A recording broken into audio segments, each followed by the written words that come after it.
panelist, Mr. Daniel Noll, Senior Manager, Edison Electric Institute from the United States. Well, thank you.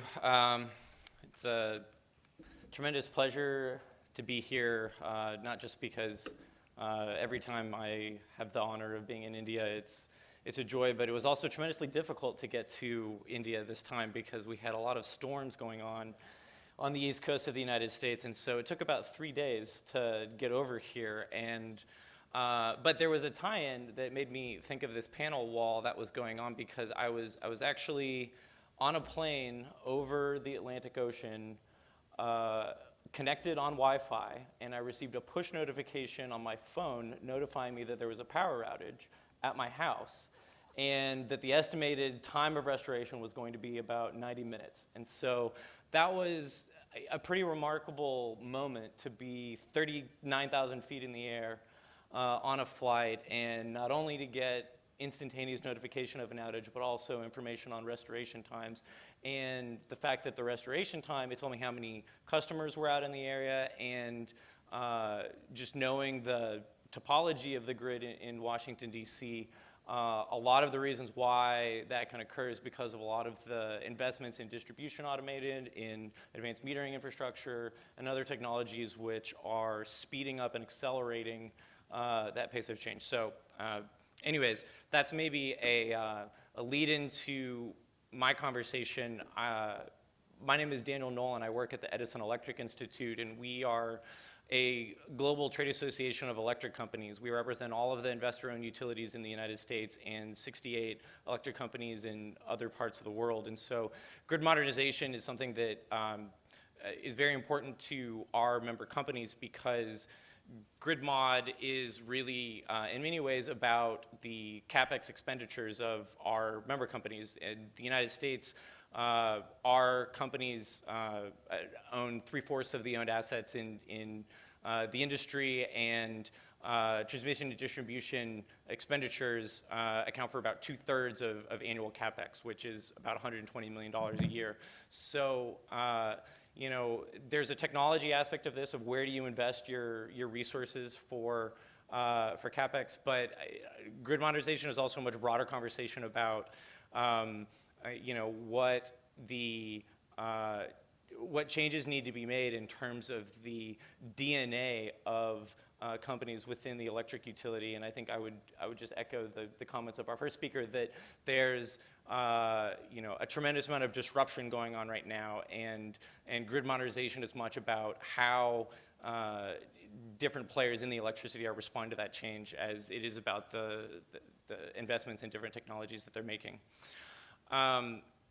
Okay, so I'll try and move forward in the interest of time. I know I watched the Oscars this weekend, and they gave away a jet ski for the shortest presentation or the shortest award speech. So I assume if I move quickly that I'll get some sort of watercraft as well.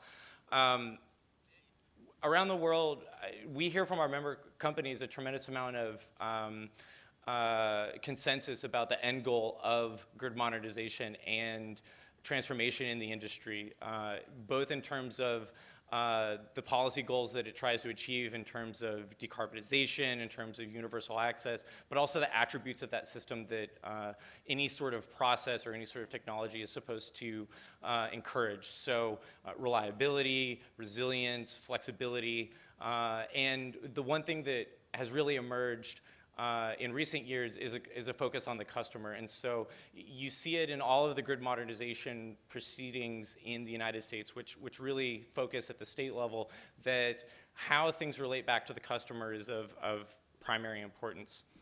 I have here a list of forces shaping the transition in the industry, and you'll notice here that this is a list of things which are not necessarily unique to the electricity sector. And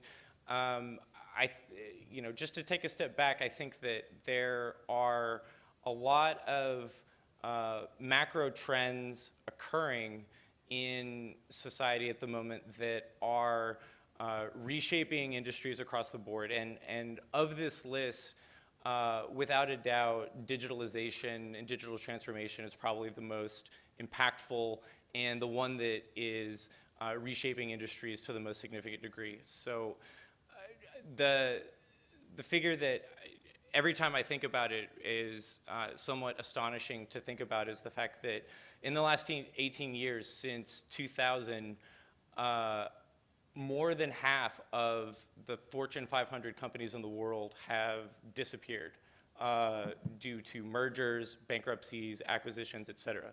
But if you just think about that of the 500 largest companies in the world, in the last 18 years, half of them are no longer in existence. That's a pretty remarkable thing. And the common denominator there has to do with digital transformation.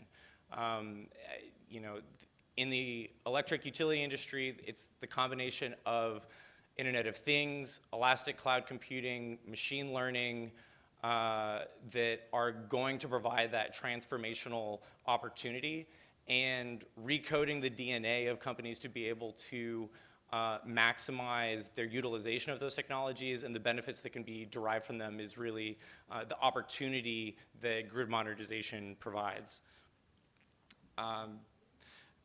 Grid modernization is also a departure from grid upgrades in the past when upgrades were made to individual components of the system by themselves, but now the perspective is a much more holistic one where the need is to look at things in an integrated planning perspective, everything from distributed energy resources to energy storage, microgrids, electrification, not just vehicles, but end uses, heat pumps, things like that.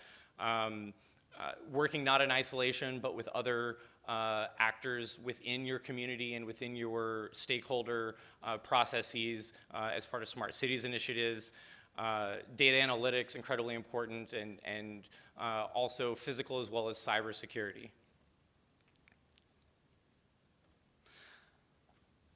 So it's not hard to find examples of what grid modernization is starting to shape up to look like.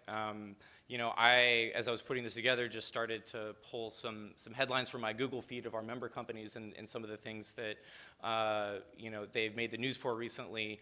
You know, we have members in New Zealand who are already utilizing vehicle-to-grid technologies where cars can sell electricity back to the grid, where the utility comes in and helps you install home energy systems and they can participate in a transactive energy marketplace.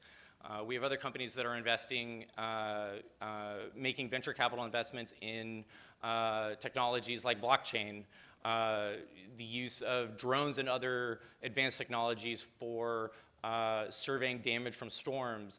These aren't things that are down the road. These are things that are happening now. And the imperative to take on these investments is not one for technology's sake.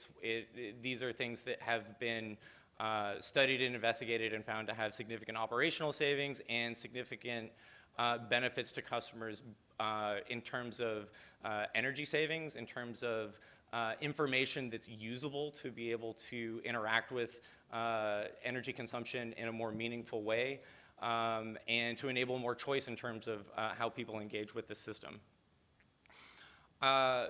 This slide right here shows sort of the CapEx history in the United States, and you'll see that, you know, 2017, 18, 19, the projection is an increase over the history, but then declining slightly. That decline has to do with declines in generation and the cost of generation, but in absolute figures, transmission and distribution investments are increasing year by year. Transmission holding fairly steady, distribution system investments being the category that has seen the largest increase and is the largest component of our member companies' expenses in the United States. North Carolina State University, they do a quarterly publication now where they sort of catalog together all of the different grid modernization activities state by state and broken down by different types of activities. And so you can see that AMI is still the largest area for activity, but that's often coupled with other investments and other proposals as part of integrated grid modernization activities. And so deployments of AMI, energy storage, other related grid technologies is one component and the most common, but you also have a lot of states who are initiating investigations where they spend a number of years trying to understand what the opportunities are and talking to other stakeholders about what exactly this will mean. Data analytics, incredibly important. This is something that a lot of our companies are already using. You have companies in the United States like Baltimore Gas and Electric, AEP, DTE Energy that are taking information that they get from AMI and other sensors in the distribution system to do predictive maintenance on distribution transformers and preventing a large number of more expensive and more costly repairs to be made after the fact. You've also got a lot of improvements in rapid outage detection and restoration, something that we saw a lot of evidence of during the hurricanes that came through the United States in the last year, where, just to take two examples, CenterPoint Energy in Houston and Florida Power and Light in Florida, both of them really felt that their investments in distribution system upgrades allowed them to avoid a lot of customer outages that would not otherwise have been able to be prevented. CenterPoint, for example, estimated that their investments in intelligent distribution grid switches and AMI and automated substation avoided 41 million minutes of outages. And in Florida, where they had a complete outage of almost all of their customers, before Hurricane Irma was even completely out of their service territory, they were able to get over 20% of their entire customer base back up and running, and then another 2 million customers. So 60% of their customer base up and running again after 24 hours. We did a survey recently of not our US members, but our international members on what they're currently engaged in with electric vehicles. The sort of, I guess, quick takeaway from this is that electric companies recognize that consumer education is incredibly important to facilitate customer adoption, and then investments in EV charging infrastructure, even before demand is showing up, is something that has proven to be a good investment and something that they have seen the demand follow the investments in grid infrastructure. Energy storage, I'll just note one example of an interesting thing that's happening in South Australia with a partnership between the South Australian government, some of the retail electricity providers there, and Tesla to commission a 50,000 home virtual power plant system where they're pairing storage plus battery systems together to participate in the wholesale market. And so you have a lot of interesting examples of new storage applications all across the supply chain. And then I think this is my final slide, just about cyber workforce management. There's a large number of things that companies entering into the digital age need to do. The Center for Internet Security has, a top 20 list of critical controls for cybersecurity workforce management, and it really starts with the big three of doing an inventory on all the devices, all of the software, and all the users of your system. And that's something that is an emerging area of engagement with our member companies. Yeah, last slide. So, it was mentioned about the need for education and engagement with consumers, and it's really true. There's a sort of a famous statistic on people in the United States that on average, the amount of time spent thinking about their utility and about their electricity is 9. Not 9 days per year, not 9 hours per year, 9 minutes per year. And so just the amount of mental capacity being consumed by thinking about electricity usage at the moment by the average person in the United States is extremely small. And in order to build consensus for investments in new technologies and to demonstrate the benefits that they can provide. It really takes dialogue, it takes engagement, it takes collaboration, and it takes a concerted effort to let people know why these investments are necessary and what the benefits are for everyone.